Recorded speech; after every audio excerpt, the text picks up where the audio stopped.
Congo crisis, in a nutshell. Since 1996, over 6 million people have died in the Democratic Republic of the Congo, so that we, in the Western world, can benefit from its resources. Congo is extremely rich in gold, diamonds, copper, cobalt, tin, uranium, coltan, and many other precious minerals. Congo has 64% of the Earth's coltan, a precious mineral that is needed for our modern electronics like iPhones, iPads, computers, laptops, PlayStations, Xboxes, Nintendos, jet engines, inkjet printers, and the list goes on and on. In 1946, the Strategic Minerals Stockpiling Act was passed to obtain and stockpile cobalt. With the largest reserves of cobalt on the planet, Congo was targeted. Cobalt is a strategic and critical mineral that is essential for our aerospace, military, and defense industries. As the United States and the United Kingdom provide financial aid and military aid to countries such as Rwanda and Uganda, these neighboring countries plunder Congo's natural resources as the death toll rises. In 4 studies, the United Nations implicated multinational companies in sourcing coltan from Congo, stating that these companies serve as the engine of the conflict in the DRC. As the world benefits from Congo's riches, Congolese men, women, and children continue to be raped, tortured, starved, displaced, and killed. In 2010, a leaked United Nations report cited crimes of genocide may have been committed by the Rwandan troops. There is very little media coverage on what is actually happening in Congo. When Congo is covered by the media, it is often about rebel groups committing mass atrocities. What these reports do not cover are the funding, training, and the arming of these rebel groups by foreign governments. Nothing is ever mentioned about the Western-backed coups, wars, assassinations, or the involvement of foreign corporations in the looting of Congo. 48 women are raped every hour. Millions are displaced. Over 6 million dead. Half are children under the age of 5. What is happening in Congo is a silent holocaust.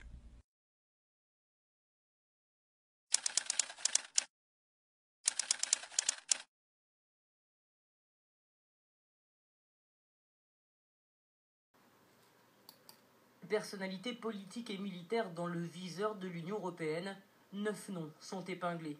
Parmi eux, Évariste Bochab, vice-premier ministre et ministre de l'Intérieur jusqu'en 2016, pointé du doigt dans la répression des manifestations anti-Kabila de septembre et décembre dernier.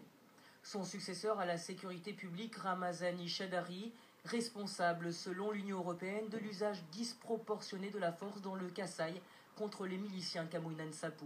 Et puis il y a aussi le visage médiatique du régime Kabila, Lambert Mende, le ministre de l'Information. Selon l'Union européenne, il serait le porte-voix de la politique répressive du régime. Et enfin, il y a cet homme dont le visage est moins connu, Kalev Moutung, le très redouté chef de l'ANR, l'Agence nationale des renseignements. Pour l'UE, c'est le cerveau, un des personnages centraux de la répression. Dans la liste aussi, 2 militaires, 1 milicien et 2 gouverneurs de province. Il risque des gels de biens et d'avoirs, des interdictions de séjour et de transit dans les pays membres de l'Union européenne. La liste n'est que provisoire, elle doit être entérinée par le Conseil des ministres des Affaires étrangères de l'UE le 19 juin prochain. Basamwa Congo na banda kuna bino za spécialité ya Proverbe 30 na Sentinelle TV. Sentinelle TV et la rabino ba information ya mboka ndenge nango yebate na bit moko kaka ofungwama toyeba ke mboka ezo occupé toyeba ke na ngongo toza na tina ba élection te toza na tina dialogue te mais toza na eloko ya liboso kobengana occupation ya Rwandais après les totika la biso na congolais toyeba kosala ba élection semaine onyo surtout eleki ezalaki alimenter na ba sanction ya Union européenne na ba collaborateur ya criminel Kabila. 2 tomoni les criminels rwandais ake ko s'enrôler, tout le monde peut aventurier naie Vitalo Kamere ake ko s'enrôler. Or, ceux qui ont des informations, bien au monde qui mikole ou te koleka. Vital Kamere a s'enrôlé qui na Goma. La même personne a s'enrôlé na Goma, a ko s'enrôler sous na Kinshasa. Et Kabila, les Rwandais, tant qu'ils s'enrôler, vous voyez bien que plan naie, ils allaient à Botia Bakao partout na Kinshasa pour les tuer Salamate, c'est-à-dire Azokosa. Et là, les criminels rwandais pris la main dans les sacs, reconnus au monde entier comme metteurs en scène, coupables et commanditaires de tous les crimes au Congo. Depuis qu'il est président, ça fait 16 ans, il n'a fait que massacrer, tuer les Congolais. Alors que massacre, il y a des Congolais, Oyo, Yemoko Bomaka, Yemoko Organisaka, Yemoko za auteur, et ça là, il ni chaud ni froid. Mais si ko lokola mokili mbaba timbeli ke yende azali commanditaire ya ba faux kamuna sampuna masolonyo surtout o yozo salama na Congo, alors azo voyager ki nakananga a joué rôle na ye ya innocent. Kabila ni ko jouer rôle, il y a un père qui a la compassion de la population meurtrie de Kananga kokamwa pekanda, parce que Moutou Oyo Azaka metteur en scène, mais il est un grand acteur. Mais il y a le Kouta, Penamouzo Banaye, Babilo Konino surtout à Salaka, et Tika Rabatras, qui est le beau connu des Anassim. Les lots Oyo Lissousou, Bate Bele Balobelio, Kamouinas, qui sa ne mon enseigne à Kimaki, ne mon enseigne Babimisaki, et Bakimisaki. Bota la vidéo Oyo, Bazo Bimisa, ne mon enseigne na prison, et l'Okaliboso. Baloba qui est à 4h du matin, mais vidéo on est à 11h. Et là, comme il y a des 4 personnes, des soldats, des kangi, des sécurisés, à bouger, c'est-à-dire qu'il y a un mandat d'arrêt. Donc, beaucoup de sauter. Il y a mis balé, et il y a mis ça, il y a mis des sanctions, il y a l'Union européenne. Les gens jugent qu'ils sont inefficaces et qu'ils sont inutiles, parce que le vrai commanditaire, les vrais metteurs en scène, les vrais criminels, Kabila, Rubewa, Kengo, Kamere, Bisengemani, Kanyama, ne sont même pas cités. Bato yo bazo tiré ba ficelle bazaka na Kinshasa, oyo bazo travailler en collaboration na Uganda, na Rwanda pour na massacrer ba Congolais, ba komo na bango yebani ezali Kagame, ezali Kamere, Rubewa, Kabila, Kengo, Bisengemana, na Kanyama.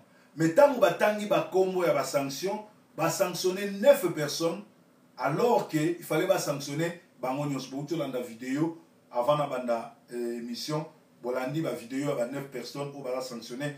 Mais Kabila na famille Mobimba, Joseph, qui ça, Bande Konaye, Jeannette, na Zoé, bah comme on a bango ezate, Ruberwa, Oyo, Aza même na camp militaire Mobimba nanda Konaye, ezate Kamere, Oyo azali criminel, bah comme on a bango ezate. Ba Congolais bo benda mamato ipe bo teama parce que bazo utiliser bino pour bino bo simba touche bango babatama. Mais elo be sale sengo sorry pour mokili mumba ba yebi ke Kabila nde azali metteur en scène pe commanditaire. Procureur général de la République au bino bengaka PGR de la République bananière incorrompue pe Mayele Mukuse. Azo welisa kufungulisa un faux dossier sur le scénario Kabila, Kankou et Gédéon Kyungu sur le faux Kamwina Sampu, Oyo, massacre Salami Nakana. Ce monsieur de PGR n'a jamais ouvert un dossier sur le pillage de minerais et de richesses de la République démocratique du Congo par la famille des criminels Kabila et toute sa famille. Il n'a jamais ouvert les dossiers. Il n'a jamais ouvert le dossier de crimes qu'a commis Kabila pendant 16 ans de règne, plus de 10 millions de morts. Kabila lui-même était un metteur en scène de tuerie en série des Congolais. C'est lui qui était à l'auteur de tuerie des Congolais à la RTNC, décembre 2014, avec le pasteur Mukumubile. Tuerie du mois de janvier 2015. C'est aussi Kabila. Tuerie de septembre et décembre 2016. Kabila qui l'a fait Alors, qu'est-ce que ce monsieur de PSG attend pour juger Kabila, Kanyama, Bisengeman et Rouberoa pour tous les crimes au Congo? Donc, Mawanabino peut sonner Nabino. Bandeko, Mikolo, tout, bolobeli vidéo, vidéo salami, ébélé sur guerre, qui s'est déroulée, guerre s'est déroulée entre l'Angola et le Congo. Bamsou basali ba vidéo, balobi Angola azoya ko attaquer Congo, Angola azoya ko libérer Congo, tout. Bandeko, bolandaka Sentinelle TV, tozali chaîne, il y a révolution, tozali chaîne, il y a révélation, tozali chaîne, il y a intelligence. Oyo etamulaka na bonzambe na maela bomoto. Ndenge yeso azaki 100% nzambe, 100% moto. L'air to kundoli to kena mozindo koluka ba information. En réalité, il y a une guerre farouche qui s'annonce entre les criminels Tutsi et l'Angola. Après avoir conquis la RDC, le Burundi et l'Ouganda et le Burundi et la République centrafricaine, il restait au Tutsi, Ema, l'Angola, et après ils vont faire de Brazzaville une bouchée. On a expliqué dans l'Ingala. Et ça, la guerre moko ezoko s'annoncer, une guerre farouche, ozo s'annoncer entre Angola na Batuti. C'est-à-dire, qu'est-ce qui s'est passé? Batuti, bayaki na vision na bango ya ko conquérir Afrique centrale. Banda na Ouganda, ba récupérer Rwanda, bazwa République centrafricaine, bazwa Burundi, bazwa ba pays wana nyo surtout a pembeni, basi bazwa RDC, boyebi ke na RDC président aza Rwandais, ba chef militaire tout et tout, ezali ba Rwandais bato ba décidaka. Siko etikala ki na bango ba récupérer Angola, puis après ba récupérer Brazzaville parce que Brazzaville déjà ba contrôle Rango. Or l'Angola est le plus grand pays, l'un des plus grands pays d'Afrique, le plus armé, c'est-à-dire troisième pays d'Afrique où ils sont le plus armés. Dans la sous-région où il y a un pays à Grand Lac, l'Angola est le pays le plus puissant et le mieux équipé. Alors, l'Angola doit plusieurs millions de dollars na RDC. Depuis bientôt 40 ans, l'Angola exploite le pétrole congolais et le Congo ne reçoit rien. Alors Kabila, à Salatoa Zwambongo, Angola, à l'obina kopesa mbongo wana kaka mukolo, un vrai Congolais au kopta na pouvoir. Parce que bino boza ba Congolais, te boza ba aventurier, na ko dil na binote. Alors lokola l'Angola, par exemple, l'homme le plus fort à sous-région, à l'obi na ko coopérer na binote, boza bokipa. Ce que le problème est ça, Angola comprendre que stratégie à Kabila nenga zosi ki saki Congo nenga kitisi guerre na Kasai nenga zo kitsango avec les monancé nenga ki guerre mususu banda faux rébellion et banda na ba Congo bit na bango yalaki sorry ba Congolais nyoso ba ko kima guerre ba okena Luanda. Or, na kati ya ba Congolais ba okima guerre, ba Rwandais ba kokota na ba armée na ba nyonso po ba ke lo récupérer Angola ndenge ba salaka na Congo. Ba yaka sous prétexte que ba kimi guerre, nzoka ba kotsa ba armée ba criminel tout et tout. Angola atimbeli bango lo bino boko récupérer ka jamais Angola. Yango Angola atie barrière na ye, atie ba soda, abimisi ba arme po ba protéger Angola. Ezalité que Angola a bimisi ba armée na ye pour ba ya envahir Congo. C'est vrai. Boyoka ki Semko ebelela ki plan C, plan B, plan B. Ba Congolais so batuna ki plan B, plan B, plan B. Ezaneli. Plan B et si to côté na plan B parce que botala ba information bo mona que pape na Donald Trump ba sali ba meeting pour na Congo. Ba lobeli situation Congo, ba moni que Kabila appartient au passé. Abomi mingi, a détruit mingi, plan B et si bandi. Alors, na katia plan B, on a le kaka peu par Angola, oyo ezali pays le plus fort, ezali le plus armé pour se débarrasser de Kabila. C'est-à-dire, comprendre que Rwandais, bazalaki na boule, ya ko récupérer Angola, peut ba récupérer Brazzaville, pour ba récupérer sous région na Mobimba. Mais, et c'est mon abango, et là, tu l'embate ponzambe na likolo makila ya ba congolais ba innocent o ekufa eza koganga vengeance ba prière ya yonanga eza koganga penzambe na lola asali. Donc boyeba lisolo ezali ndenge wana Angola azoya ko attaquer Congo te, Angola azo protéger na territoire na ye, soki bato bakokima bakota ba fouiller bango ba se rendre compte que Rwandais moko to tout moko to criminel moko te akoti parce que bit na bango Kagame alinga récupérer Rwanda, alinga récupérer Angola, a récupérer Luanda. Moïse Katumbi le GIF zambien invité na G7 siko après ba invité na G7 akutani na ba konzinyo surtout à monde siko après esalini do mawato.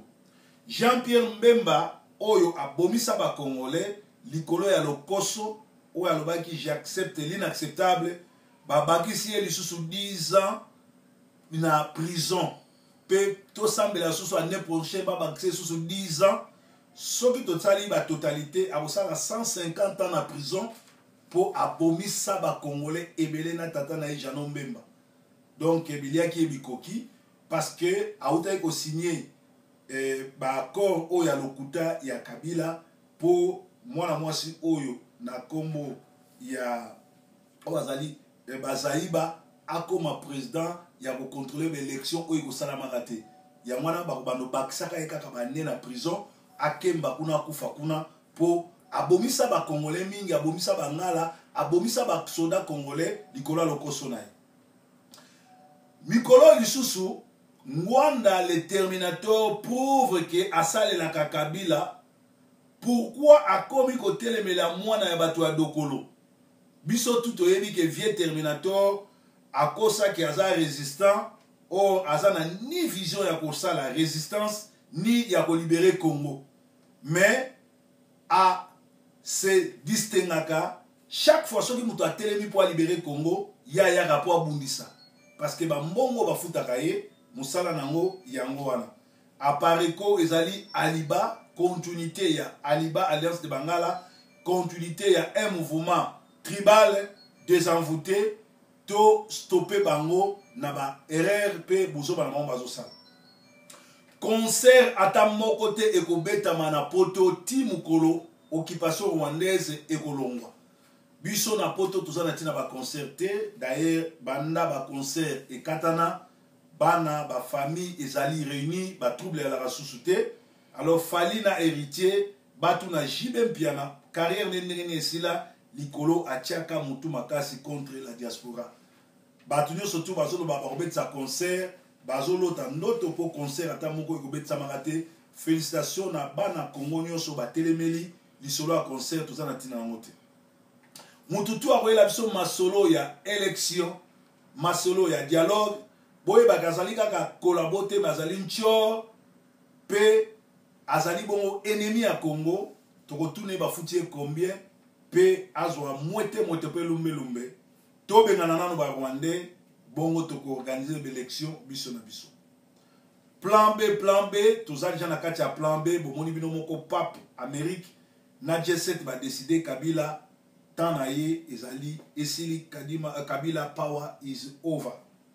Monisco to oni bandeko batali bandeko Sentinelle TV bana Congo boye bake bazalaka bongo jamais baya jamais ko protéger ba Congolais mais toye ko timbela bango ke baya na bango ko protéger ba minéraux ya Congo ndenge ni ba ko piyango pe ndenge ni ba ko bimisango libanda ya Congo pour bateka alors basango toujours à Congo ba utu sabso ke Tshibala veut se racheter pour avoir trahi Tshisekedi.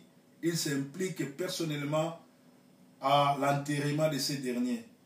Il semblerait qu'Aline Kanteri Tshisekedi avec honneur et dignité comme la nation congolaise le doit à Tshisekedi. Est-ce que les combattants vont lui laisser la main libre? Des ali questions. Matungulu, Katebe Katoto, Olenanko Imubake, Bangotu, Nalumbala, Bango tout, Barwande, Balesi Bango, Boudin, Batia, Mwamba na Pilipili, et Sui Bango na Monoko, Basimsi Bango touche, parce que bazui ata pouvoir mon côté. Donc ezali mawa mingi na masango oyo tozalaki nango ya kopesa bino na Congo yango oyo toyebisi bino eloko ya liboso boyebake guerre moko ezo se préparer na côté ya Congo.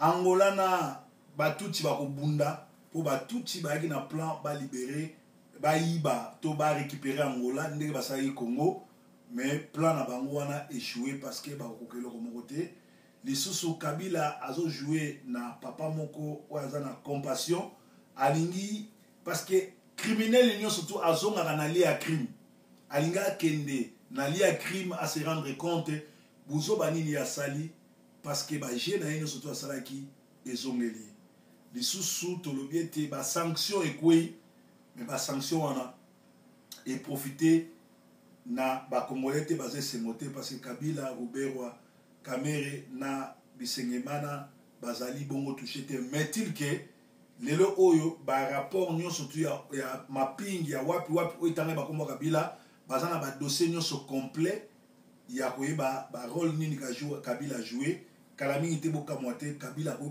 kufa to Kabila akosuka na CPI ezalaki bongo basango ya Congo botika la brancher na Sentinelle TV journée malamu Yesu azankolo. Breaking news. L'investiture de Bruno Tshibala aggrave la crise au lieu de la régler. Le gouvernement inclusif issu de l'accord de la Saint-Sylvestre a vocation à régler la crise politique, sociale, économique et sécuritaire que est en train de traverser notre pays actuellement. Honorable Président, M. Bruno Tshibala est contesté de toutes parts. Pour terminer, Honorable Président, contrairement aux stipulations de l'ordonnance numéro 17/100 du 7 avril 2017 portant nomination du Premier ministre, M. Bruno Tshibala ici présent n'était plus, au moment de sa désignation, membre du Rassemblement. L'ordonnance qui a nommé M. Bruno Tshibala comme Premier ministre précise qu'il est issu d'un accord qui a été signé au centre interdiocésain. Et cet accord visait à régler la crise, honorable président, mais nous constatons avec vous que M. Bruno Tshibala n'a pas été nommé conformément à l'accord qui a été signé. Donc, sa nomination ne vient pas régler la crise, sa nomination vient aggraver la crise.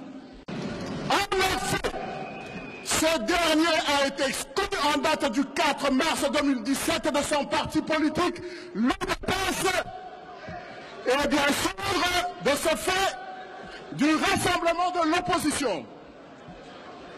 Il n'a donc pas été présenté par le chef de la délégation du rassemblement aux négociations politiques. Et le fait qu'il ne soit pas soutenu à l'intérieur comme à l'extérieur, ça veut dire que la crise va continuer. Ça veut dire que le taux du dollar ne va pas s'arrêter. Il va continuer à grimper puisqu'il n'y aura pas les moyens. Ça veut dire que la contestation dans le pays va continuer. Ça veut dire que les forfaitures au niveau de l'espace politique vont continuer. Donc, on n'aura pas réglé la crise. En outre, au moment de sa désignation, l'arrangement particulier préalable à la désignation constitue une forfaiture et une violation flagrante de l'accord du 31 décembre.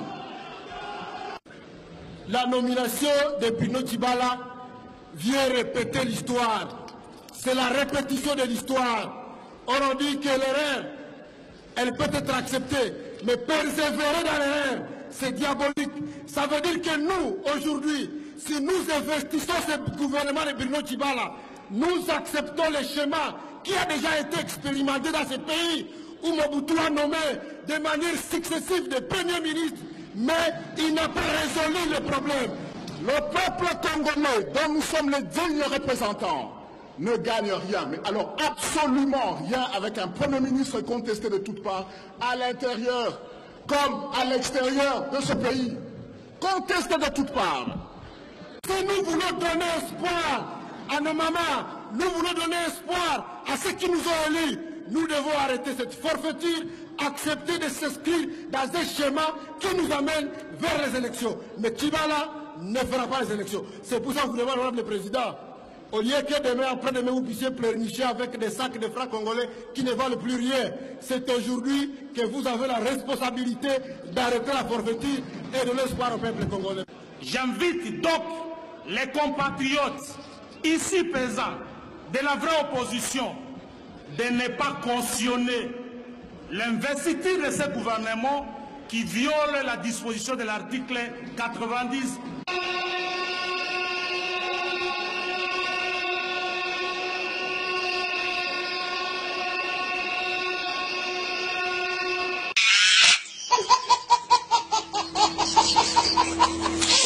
Noko, continuez que l'autre na poto ou les saucisses na chips. Imaginez par exemple un poto na âge à 30 ans. Na poto il faut travailler 42 ans pour passer sa retraite. Imagine si vous avez le réchafaudage. Réchafaudage, on s'en à 72 ans, on se retraite. Si vous avez mukolo, vous avez un mboka, s'il te plaît.